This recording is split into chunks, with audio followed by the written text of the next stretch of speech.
Hi guys, it's Billy Villa Academy here again. So in today's class, I'm going to be walking you through a trading plan that changed the Forex game for me for life. And I'm also going to be walking you through the difference between a trading plan and a trading journal. So I want you to stay to the end of this video.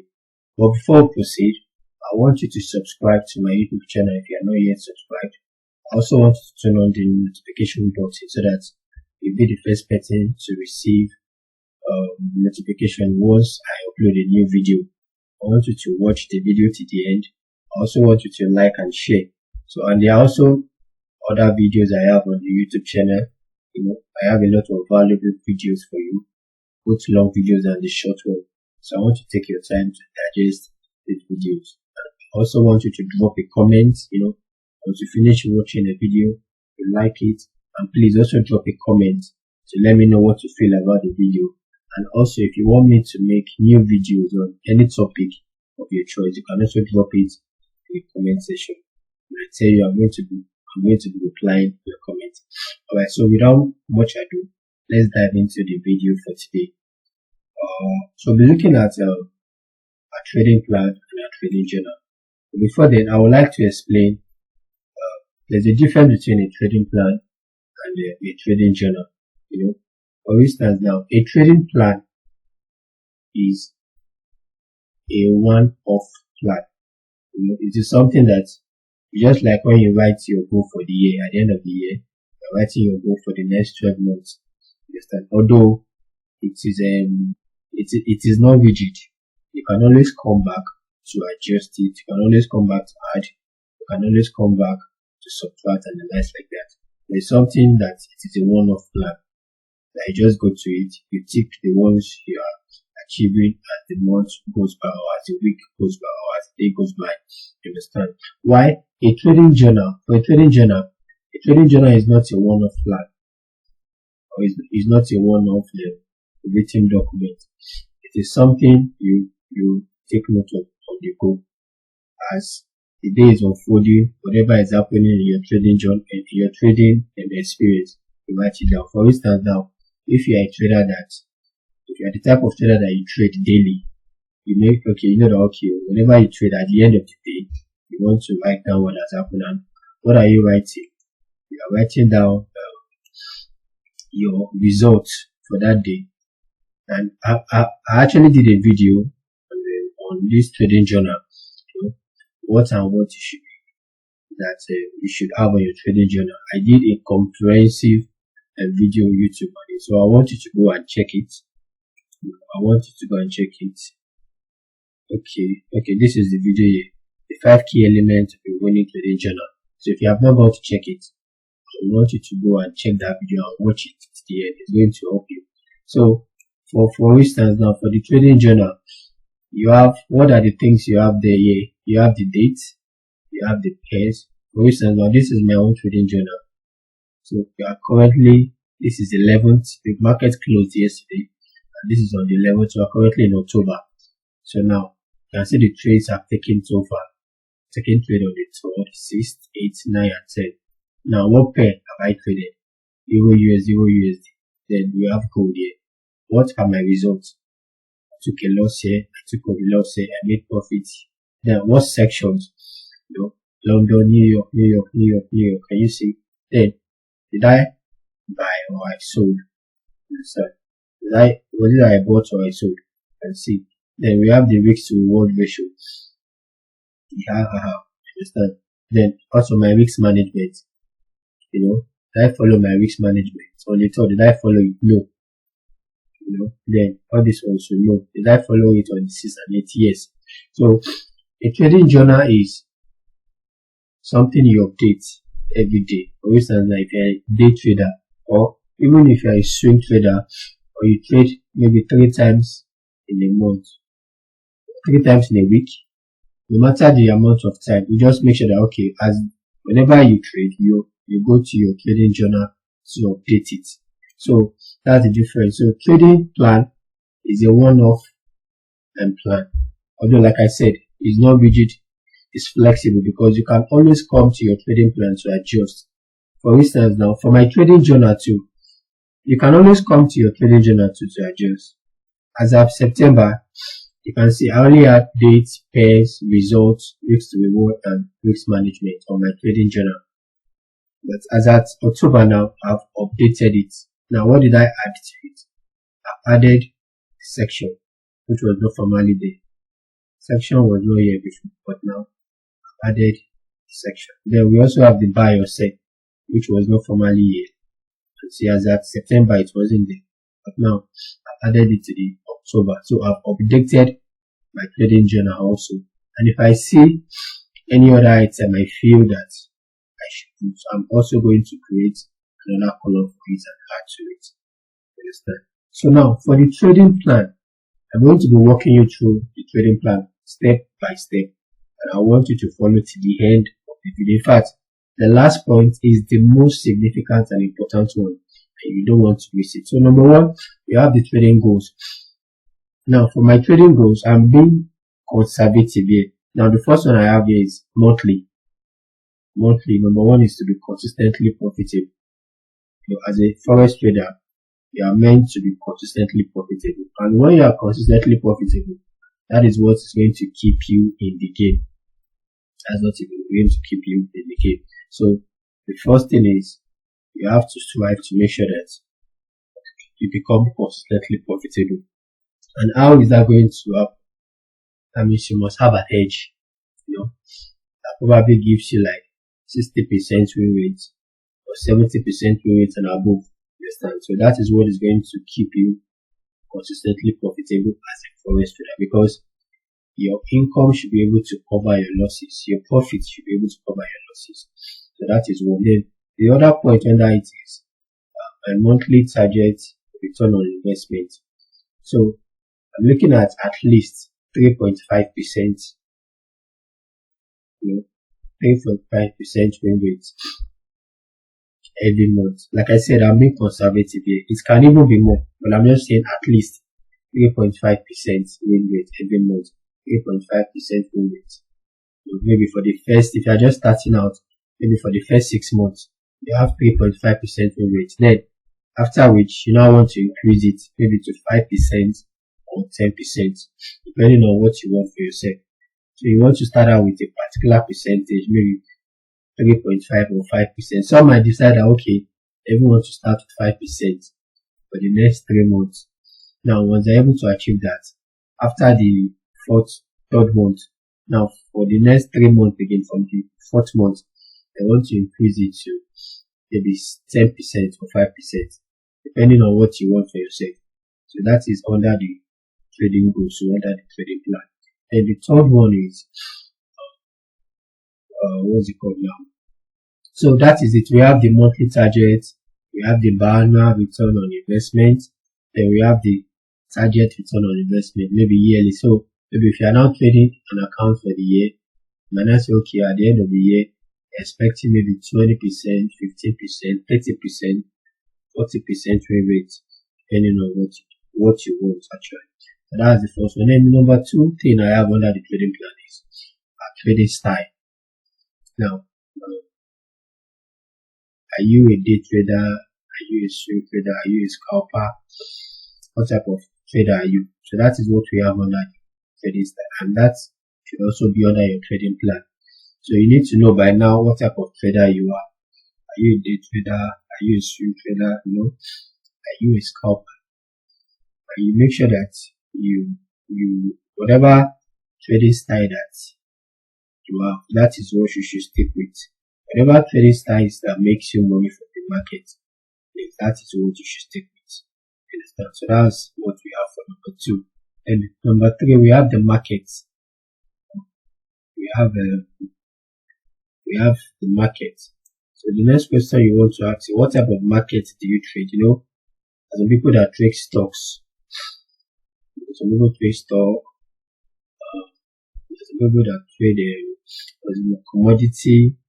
Some people trade forex. Some people trade indices and the like volatility. So for me, I trade just forex and synthetic indices. For me, understand? So the list, you can actually expand the list. Like I said, we have other things there. So number 3, the market you are trading also has to be under your trading plan. What type of market do you trade? Are you the one that trade the stock? No. Or you trade commodity? Or you trade forex? Or you trade synthetic and the like? So that should also be under the market, under your trading. And then the fourth thing we have here is the instruments. Now, for instance, now as a forex trader, I trade currency pair, major, minor, whichever one. So part of the currency pairs I trade, even USD, even JPY, GBP, now it now depends, because on my watch list alone I have like 7 currency pairs. So on my watch list alone I have like 7 currency pairs. So it now depends on what I'm having on my watch list, or whichever currency pair I'm seeing a set of, then I trade it. But for some time now I've been trading just even USD, but I'm not just restricted to even USD alone, like I said. So whenever, or if I come to the market now and I'm not seeing any setup on even USD and I want to check other currency pair too, maybe JPY, USD, GBP, so I'm not just restricted to trading one currency pair. I'm not just restricted. So now, so this is what we have in under the market. So looking at the currency pair that you trade, you understand the instruments rather.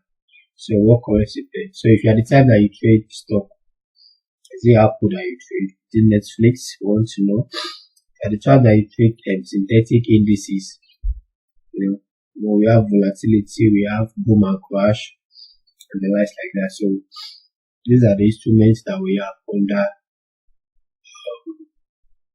our trading plan. Then the fifth thing we want to look at is our strategy and setup. So under the strategy, as a forex trader, you are expected to have a strategy. So what strategy do you use? What are the things you look out for? For me now,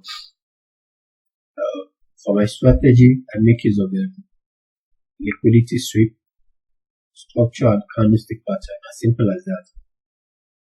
Liquidity sweep, structure, and candlestick pattern.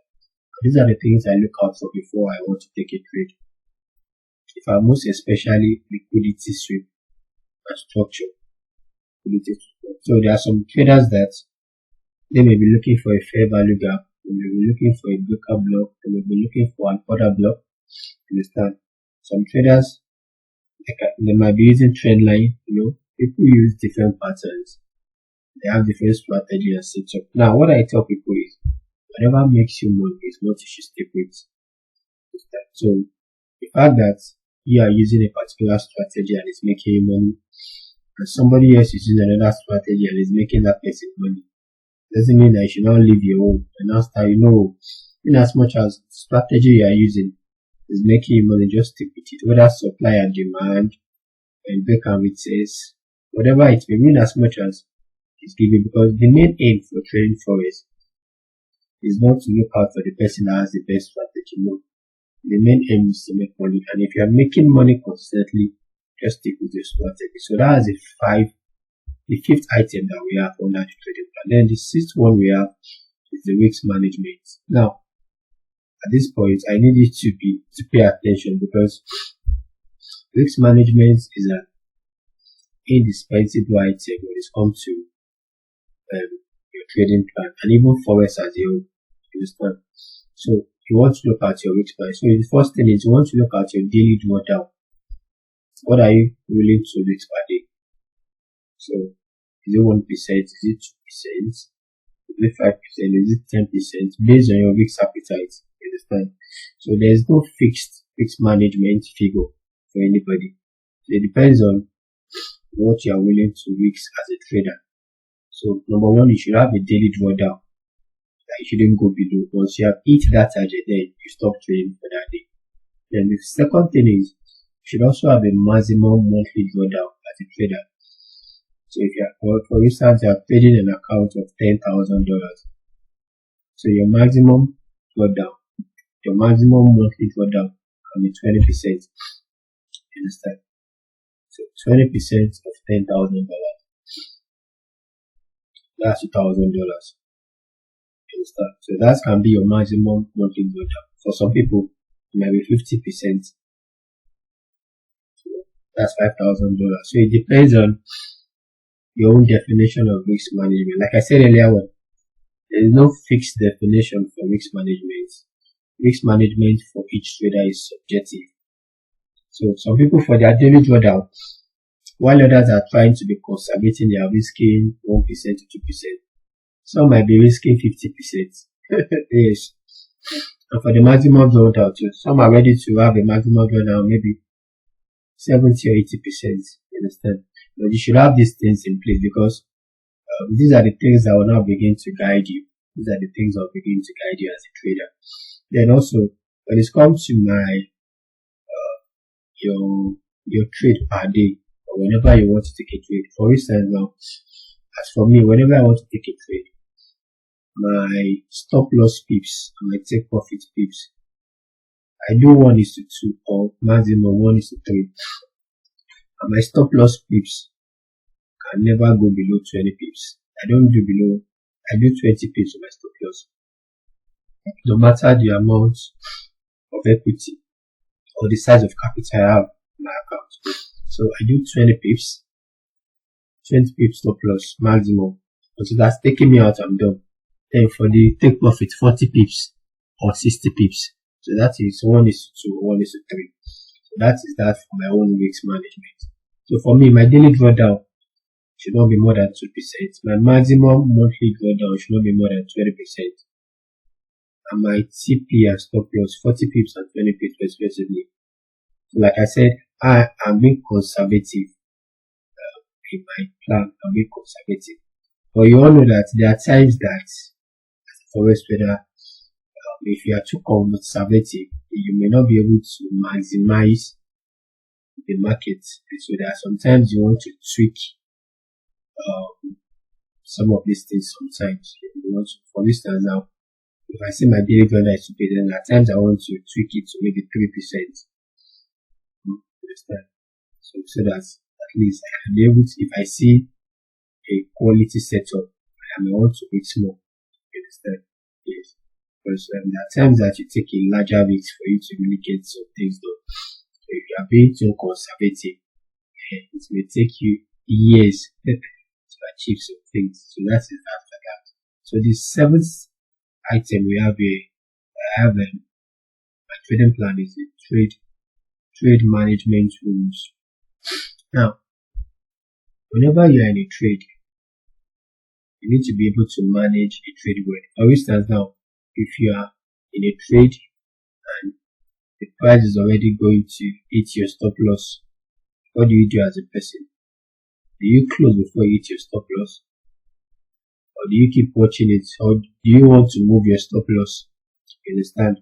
So these are the things we have under the trade management rules. So when you are in a trade, you should also be able to manage your trade, because there are some people that they're in a trade and the trade is giving them 10-20% pips and profit already. So what do you do as a person? Do you move your stop loss to break even, or do you leave it? Or what do you do? Or do you move your stop loss above your break even? Or what exactly do you want to close? So these are the things we have under the trade management tool. So the ability to manage your trade too is very key as a trader, and this comes with experience. So the more you trade, the more you learn how to also manage your trade. So the first thing I have here is move stop loss to break even after 30 pips plus. So, and the reason why I wrote this down is I had instance where I moved my stop loss to break even, maybe after 20 pips, and you will see the price coming back to break even, and it took me out. You understand? That was why I made it 30 pips. So let's do 30 pips. Although price can still come back from 30 pips to break even. You understand? So you can never predict the price. You can't predict the market. So I just make it, okay, let's do 30 pips. So that at least I can be at rest. Let's do 30 pips. And the reason is you don't want to be in profit and at the end of the day you lost all the money. There are people like that they don't even want that. You understand? So maybe no matter the money they have, once they are in blue, they want to, they don't want to risk it. They don't want to risk it. So I move my stop loss to break even after 30 pips. And number two is that I don't move my stop loss. No, I don't move stop loss.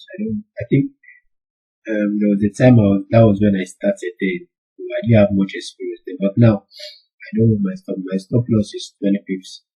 And I always wait for the price to hit my stop loss. Yes. So I always wait for the price to hit my stop, because there are times that the price is already moving towards my stop loss. And there are times I'm very lucky that the price will reverse back and come my way.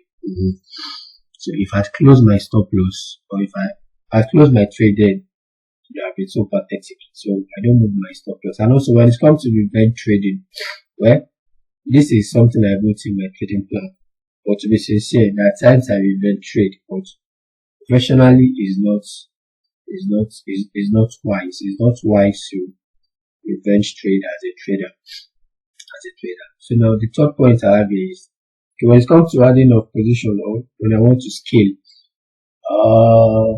most times I enter to position at a go. To position, so I said, okay, I'm having a feeling that price might want to go my way. So I enter one first, then I enter the other one almost immediately. I enter to position immediately, and most times they just leave those two positions to play out. Now I don't add more. I don't add more to scale. No, I just leave those two positions, at least for now. So most times my trade, you see like 2 positions going, or at most 3 positions. That is if I really want to risk more. But most times you see me doing 2 positions. So now these are the things that you should also have under your trading plan, under your trade risk management or trade management risks. So how you are able to manage your trade whenever you're in the trade is more key. It's very important, because there are even some people that are in a winning trade already and you are not leaving your trade to really materialize. They are closing very early. But when the trade is in a drawdown, or when the trade is about to, when you are in a loss, when the trade is about to hit your stop loss, you will leave it and allow it to hit full margin stop loss. But when it's time for it to go to your take profit full margin, you will allow it to work. So these are the things we should learn under the trade management. Now the 8th point is your money management. Before now, once I have money in the account and I've made some profit, I feel that okay, at least I have enough money now. I want to risk some of my profit. No, that is not wise. In fact, as a trader, don't be risking all the. For instance, now before, what I do is that, so if I have an account of $10,000, I've made 10% profit on it. That is $1,000 extra. Now on my next trade, I might want to risk all the $1,000. And that is not advisable. That is not even wise. So please, out of the $1,000, I'm supposed to rate maybe 20% or 30 or even 40 or 50. So to me, I feel like okay, since I've made a profit already, so I can be able to risk everything now since I still have my capital. That is wrong. That means I'm not valuing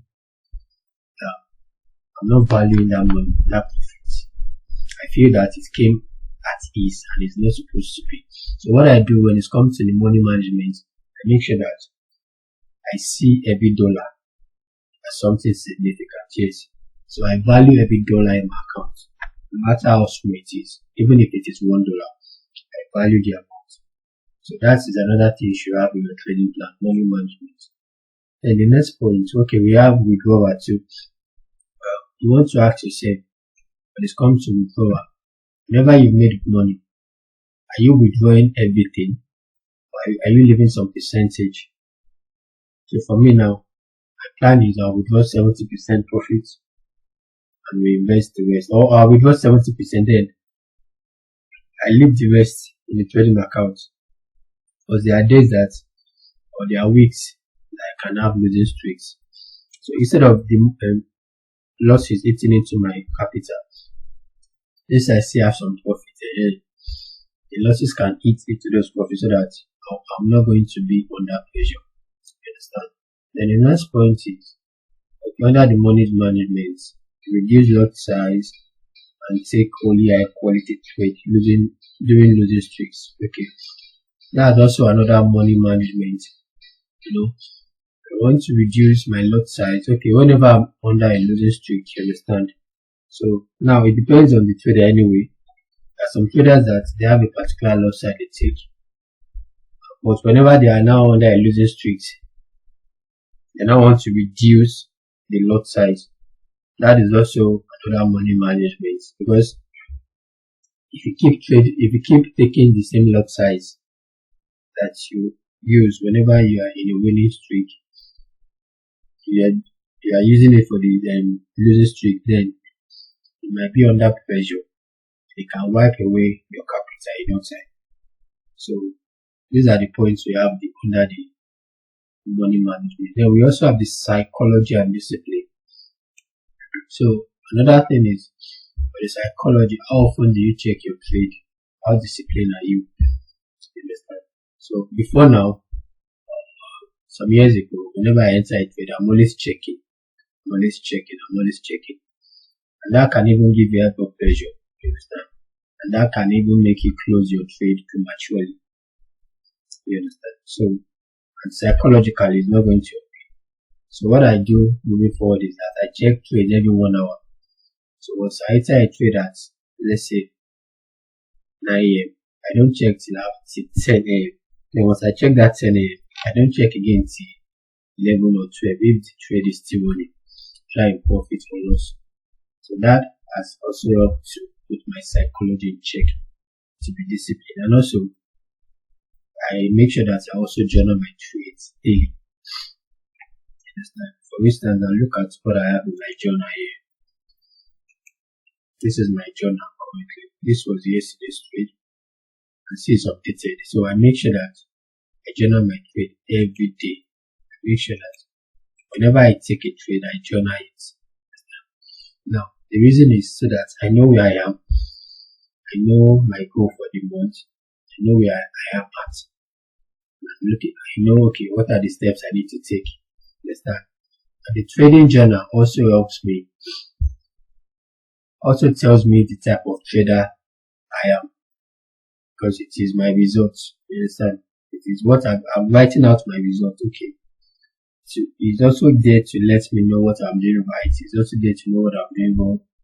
It's also there to correct me, and so that I'll be able to improve more myself. So the next point we have is continuous improvement. Can you see? Okay, I think that's the last point. We have a continuous improvement. So we have a weekly back testing. So weekly back testing. So far this week, I've not really had much in the charts. You understand? So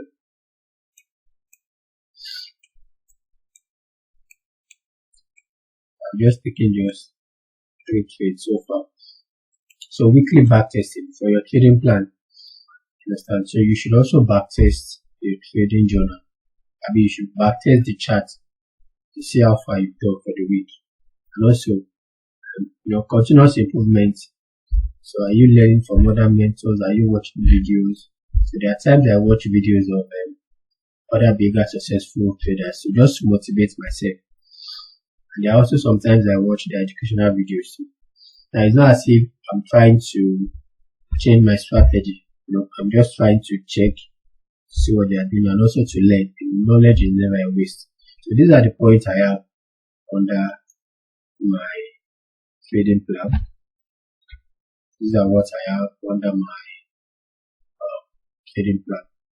So and ever since when I had this trading plan and I've been working with it, I tell you, that's really changed my Forex trading. That's really changed my Forex trading. So I also want you to, if you don't have a trading plan, so it is high time you got yourself one. You can also use this format for free of charge. Yes, you can use this format for free of charge. Alright, so this is where